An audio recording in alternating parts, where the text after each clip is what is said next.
ভারত বাংলাদেশ সীমান্তে এবার ভয়ানক ঘটনা।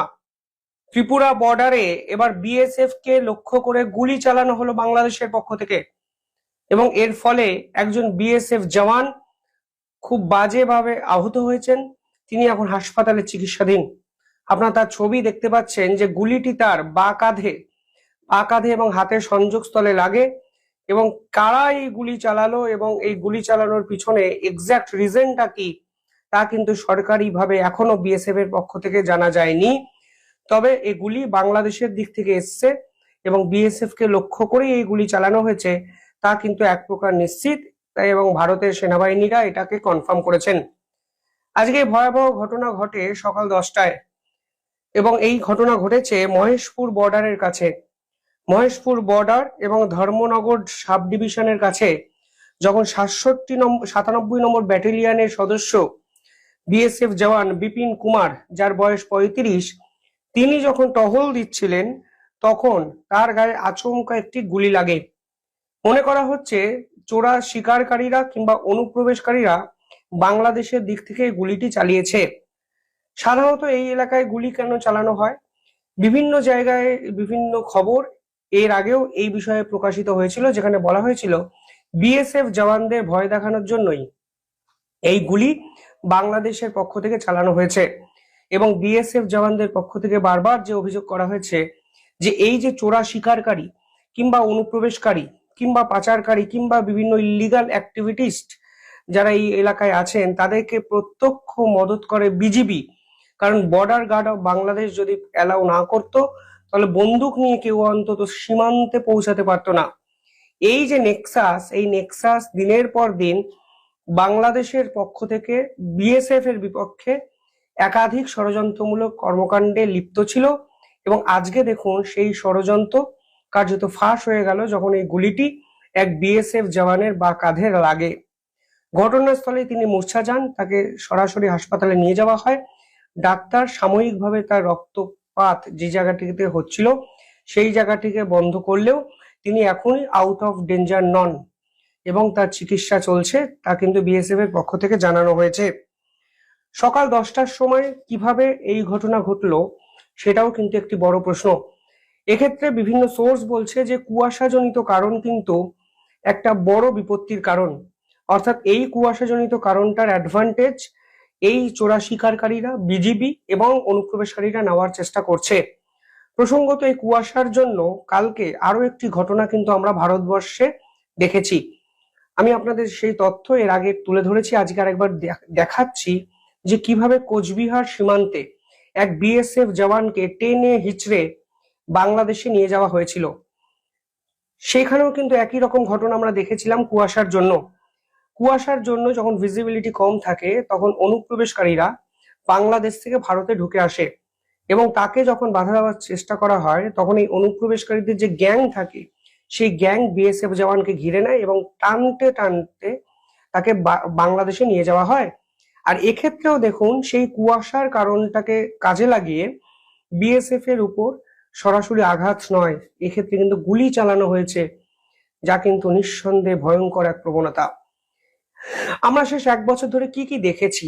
আমরা দেখেছি মিজোরাম, মণিপুর বা 7 সিস্টার্স এরিয়াতে এই যে অনুপ্রবেশকারীরা আছে তারা কাঠারি, কুঠার, পাথর, ইট বিভিন্ন কিছু নিয়ে বিএসএফ জওয়ানদের উপর ঝাঁপিয়ে পড়তেন।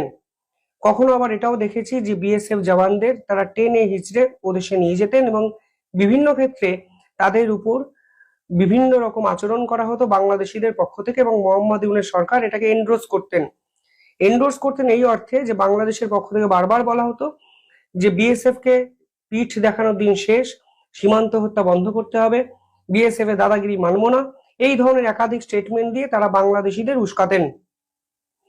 এবার আমরা সরাসরি গুলি চালানোর ঘটনা দেখলাম, যা কিন্তু এর আগে অন্তত শেষ 1 থেকে 1.5 বছরে দেখা যায়নি।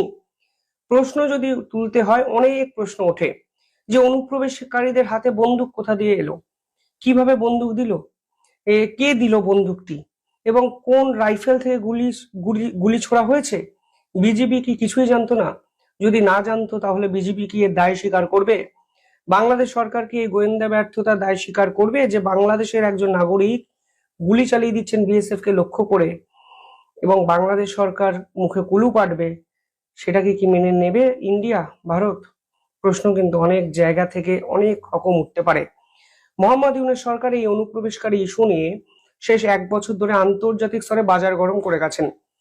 বারবার তিনি একাধিক স্টেটমেন্ট দিয়ে বলেছেন সীমান্তে বিএসএফ দাদাগিরি করছে, নিরীহ বাংলাদেশিদের উপর অত্যাচার করছে। এবং দুদিন আগে সিলেটেও যখন দুজন বাংলাদেশিকে হত্যা করা হয়, শেষ করা হয়, তখন মোহাম্মদ ইউনূস সরকারও কিন্তু একই রকম স্টেটমেন্ট বিভিন্ন জায়গায় দিয়েছেন। ভারতের দিক থেকে এক্ষেত্রে পরিষ্কার যে জাতীয় সুরক্ষা আগে, তোমরা অনুপ্রবেশকারী তোমাদের দেশেই আটকে দাও, বর্ডার অব্দি পাঠানোর মতো জায়গা তোমরা কেন রাখছো? মোহাম্মদ ইউনূস বিভিন্ন আন্তর্জাতিক সংগঠনে ভারতের এই দাদাগিরির বিপক্ষে বারবার সরব হন, কিন্তু এক্ষেত্রে বিএসএফ কর্মীদের গায়ে গুলি লাগানো হবে, গুলি ছোড়া হবে বা হত্যা করার চেষ্টা করবে, এরপর বাংলাদেশ সরকারের পক্ষ থেকে কি কমেন্ট আসে তা দেখার জন্য আমি অন্তত উদগ্রীব। ভারতের পক্ষ থেকে অফিসিয়াল কোনো বিবৃতি এখনো অব্দি আসেনি, তবে ভারত কিন্তু এই ঘটনাকে কোনোভাবে হালকাভাবে নেবে না। ভারত কিন্তু জোরালো সওয়াল করবেই, এটা কিন্তু আপনারা সকলে জেনে রাখবেন। এবং ভারত যখন পাল্টা দেবে, তা কিন্তু অন্য অনেকের থেকে ভয়ঙ্কর কোনো একটা জিনিস সীমান্তে হবে, কারণ বিএসএফ এর উপর গুলি কেউ চালিয়ে চলে যাবে এবং ভারতের স্বরাষ্ট্র দপ্তর এটাকে সহ্য করবে, এই দৈন্যতা ভারতবর্ষের অন্তত নেই। পাকিস্তান চেষ্টা করেছিল একসময়, পাকিস্তানের ঘরে ঢুকে 9টি জঙ্গি ঘাঁটি, 11টা মিলিটারি বেস তছনছ করে দিয়েছে ভারতের সেনাবাহিনী। আর সেখানে কোথাকার কোন অনুপ্রবেশকারী, চোরা শিকারী, চোরা পাচারকারী, ইল্লিগাল একাধিক অ্যাক্টিভিস্ট তারা ভারতের সেনাবাহিনীর উপর আক্রমণ করবে, গুলি ছুড়বে, তা ভারত মেনে নেবে?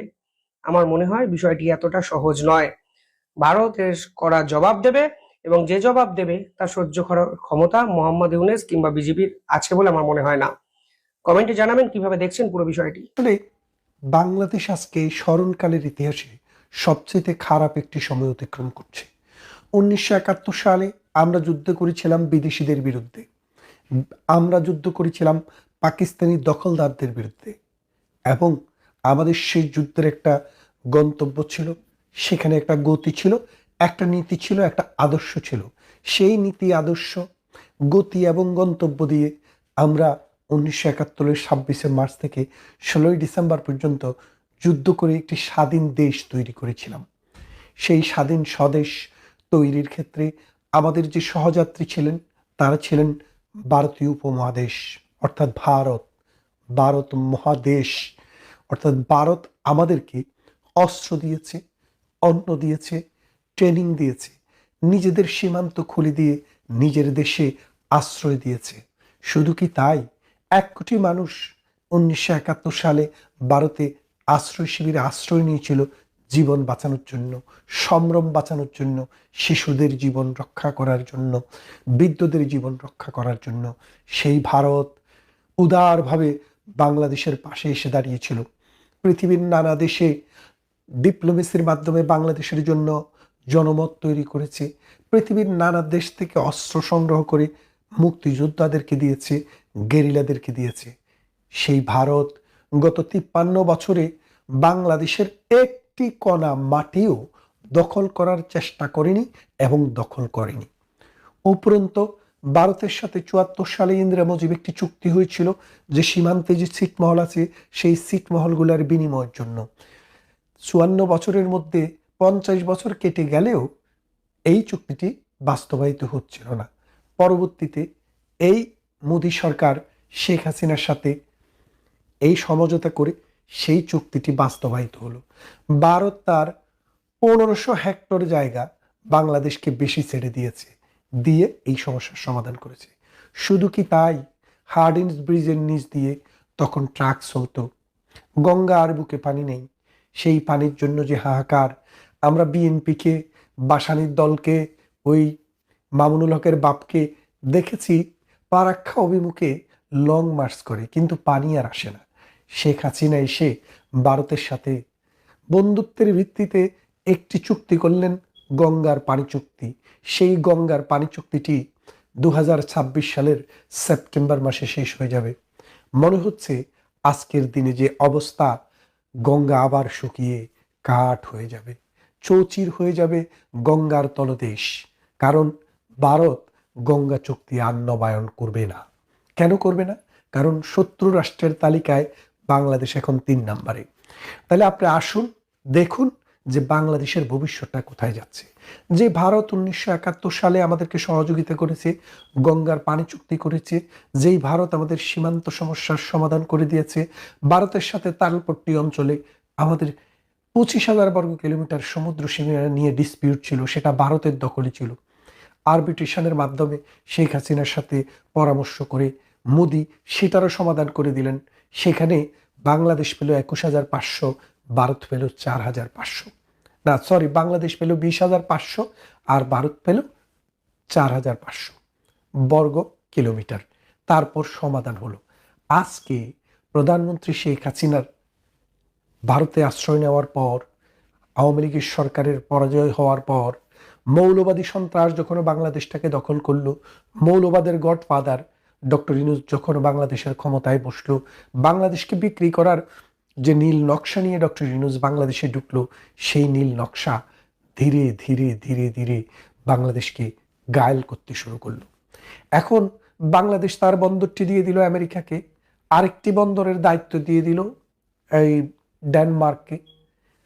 আমাদের সমুদ্র সীমা এখন আর আমাদের হাতে নেই, বিন্দেশি বেনিয়াদের হাতে চলে গেছে বাংলাদেশের সমুদ্র সীমা। বাংলাদেশ এখন একটি বঙ্গুর রাষ্ট্র। এই বঙ্গুর রাষ্ট্রে আজকে প্রথম আলো ভাঙে, কালকে অমুকের বাড়ি ভাঙে, পরশুদিন অমুকের বিজনেস ভাঙে। এইভাবে করতে করতে বাংলাদেশটি ধ্বংসের দ্বার প্রান্তে চলে গেছে। ভারতকে হুমকি দেওয়া হচ্ছে, কূটনীতিক সমস্ত শিষ্টাচারকে লঙ্ঘন করে বলা হচ্ছে ভারতের 7 সিস্টারকে দখল করা হবে। ভারতের গতকাল থেকে, গত 2 দিন থেকে ভারতীয় হাই কমিশনে হামলা হচ্ছে, ভারতীয় দূতাবাসগুলোতে আক্রান্ত হচ্ছে, মানুষকে হত্যা করার চেষ্টা করা হচ্ছে, আর্মি পুলিশ দিয়েও থামানো যাচ্ছে না। এই লাল বদরেরা কারা? 1971 সালের আলবদররা নাম বদলিয়ে এখন লাল বদর হয়েছে। সেই লাল বদরদের সর্দারদের একজন ছিল হাদি, যিনি ইতিমধ্যে পরলোক গমন করেছেন। তার বিদায়ী আত্মার শান্তি কামনা করতে গিয়ে আগুন জ্বালানো হচ্ছে, রাস্তাঘাট ভাঙা হচ্ছে, 32 নম্বরের ভাঙা বাড়িতে আবার বুলডেজার চালানো হচ্ছে। এমনি করে এইভাবে যেই বাংলাদেশকে আপনারা দেখছেন, ভারতকে এত বড় প্রতিবেশীকে যে চ্যালেঞ্জ আপনারা ছুড়ে দিচ্ছেন, এর ফলাফল কি হবে? ভারত তার স্ট্র্যাটেজি ঠিক করছে। ভারত স্ট্র্যাটেজি ঠিক করছে বাংলাদেশকে পুরোটা নিয়ে নিবে নাকি প্যারালাইজড করে দিবে। আপনারা ভাবছেন ভারতের কোনো ক্ষমতা নেই? না, ভারত তো খিস্তি খেয়ে ওর করবে না। ভারত তো আপনার মতো রাস্তার বস্তির ছেলেমেয়েদের মতো হাহাকার এরকম গালিগালাজে লিপ্ত থাকবে না। ভারতের যে কাজ, আপনারা সেটা যদি দেখেন, সেটা যদি ঘটে যায়, এই বাংলাদেশটি আর থাকবে না। আপনারা জানেন আমাদের সেনাপ্রধান বলেছিল, আপনারা যদি ঠিক না হন এ দেশের স্বাধীনতা এবং সার্বভৌমত্ব থাকবে না। তার এই কথাটি, তিনি কিন্তু সেনাবাহিনীর প্রধান, এটা সিগনিফিকেন্স কোথায় একটু খোঁজ করে দেখেন। ভারত বাংলাদেশের চারপাশে তার সেনা উপস্থিতি 10 গুণ বাড়িয়ে দিয়েছে। যেই কোনো সময় ভারতীয় সেনারা তাদের প্রয়োজনীয় জায়গায় আঘাত হানতে পারে। আপনি কি করবেন? ভারত আক্রমণ করবেন? করেন, দেখি ভারত আক্রমণ করেন। আপনি ভারত আক্রমণ করতে পারবেন না। আপনারা পারবেন বাংলাদেশের মধ্যে একটা গৃহযুদ্ধ লাগাতে। এই 18 কোটির মানুষের মধ্যে 9 কোটি মানুষ নিহত হবে। এই 9 কোটি মানুষের লাশের গন্ধে এই দক্ষিণ পূর্ব এশিয়াতে মানুষ বসবাস করতে পারবে না। এই হায়নারা বাংলাদেশে এই শুয়োরদের হাতে ক্ষমতা যাওয়ার পর শুয়োররা যেভাবে আস্ফালন শুরু করেছে বাংলাদেশে, এই বাংলাদেশটিকে একটি জাহান্নাম না বানিয়ে তারা ছাড়বে না। ভারত অনেক চেষ্টা করেছে, অনেক নমনীয় থেকেছে। ভারত মনে করেছে বাংলাদেশ একটি বন্ধুপ্রতিম রাষ্ট্র, তার রাষ্ট্রের সমস্যা তারা সমাধান করবে। আমরা প্রতিবেশী রাষ্ট্র, আমরা উদ্বিগ্ন, আমাদের ইন্টারেস্ট আছে, আমাদের সম্পর্ক আছে, কিন্তু বাংলাদেশের সমস্যা বাংলাদেশে সমাধান করুক। কিন্তু বাংলাদেশ তার সমস্যাটাকে ভারত পর্যন্ত নিয়ে যাওয়ার চেষ্টা করছে। দেখেন, তারেক রহমান 17 বছর কিন্তু লন্ডনে নির্বাসনে ছিলেন। কই, লন্ডনে নির্বাসনে থাকা অবস্থায় বাংলাদেশের কেউ তো লন্ডন আক্রমণের কথা বলেনি, কেউ তো লন্ডনে এসে এই তারেক রহমানকে নিয়ে যাওয়ার জন্য বলেনি। শেখ হাসিনা কিন্তু আগেও ভারতে নির্বাসিত ছিলেন দীর্ঘদিন, কই তখন তো জিয়াউর রহমান যাইয়া ভারত আক্রমণের কথা বলেনি। কিন্তু আজকে কেন হচ্ছে? আজকে আপনাদেরকে বুঝতে হবে, বাংলাদেশটাকে একটা যুদ্ধক্ষেত্র বানানোর চেষ্টা চলছে, সেখানে ভারতকেও যুদ্ধে অংশগ্রহণ করানোর চেষ্টা চলছে। চায়না এবং পাকিস্তান ইন্ধন দিচ্ছে, আমেরিকা খুব দূরে বসে মিটমিট করে হাসছে। তাদের কথা হচ্ছে অস্ত্র বিক্রি করতে হলে তো একটি যুদ্ধক্ষেত্র লাগবে, আর সেই যুদ্ধক্ষেত্রে অস্ত্র বিক্রি করবে আমেরিকা এবং চায়না। আর আপনি যা উৎপাদন করবেন, যা পাবেন, বিদেশিদের কাছে খণ্ড খণ্ড রাষ্ট্র বিক্রি করবেন, সেখান থেকে যে টাকা পাবেন সেই টাকা দিয়ে অস্ত্র কিনে যুদ্ধ করবেন। এই যুদ্ধ কতদিন চালাবেন, কতদিন চলবে যুদ্ধ আমরা জানি না, কিন্তু আমাদের সোনার বাংলা ধ্বংস হয়ে যাচ্ছে এবং ধ্বংস হয়ে যাবে। এই ধ্বংসকে অনিবার্য করে যারা তুলছে তারা হচ্ছে মৌলবাদী শ্রেণীর মানুষ, হাদিদের মতো নর্দমার কীট। এই নর্দমার কীটেরা নিজেরাও মরবে, দেশটাকেও ধ্বংস করবে। হাদি মারা গেছে, হাদির সাথে তার বান্ধবীও মারা গেছে, আরো কতজন মারা যায় আমরা জানি না, কিন্তু এদের মৃত্যু, এদের রক্ত এই দেশে শান্তি বয়ে আনবে না। কারণ এইসব পশুদের রক্ত দেশকে পবিত্র করবে না, অপবিত্র করবে। এই অপবিত্র ভূমিতে আরো বেজন্মার জন্ম হবে, সেই বেজন্মারা এই দেশটাকে জাহান্নামের দিকে নিয়ে যাবে। ভারত আমাদের বড় প্রতিবেশী।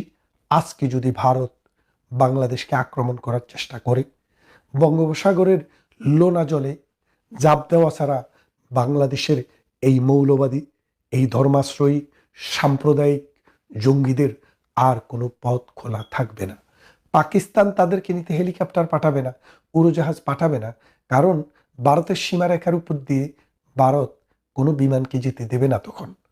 আসুন, বাংলাদেশ আমাদের দেশ, ৩০ লক্ষ মানুষের জীবনের বিনিময়ে অর্জিত বাংলাদেশ, ২.৫ লক্ষ নারীর সম্ভ্রমের বিনিময়ে অর্জিত বাংলাদেশ, ১ কোটি মানুষের দেশান্তরিত হওয়ার বিনিময়ে অর্জিত বাংলাদেশ, মুক্তিযোদ্ধাদের অক্লান্ত শ্রমের বিনিময়ে অর্জিত বাংলাদেশ।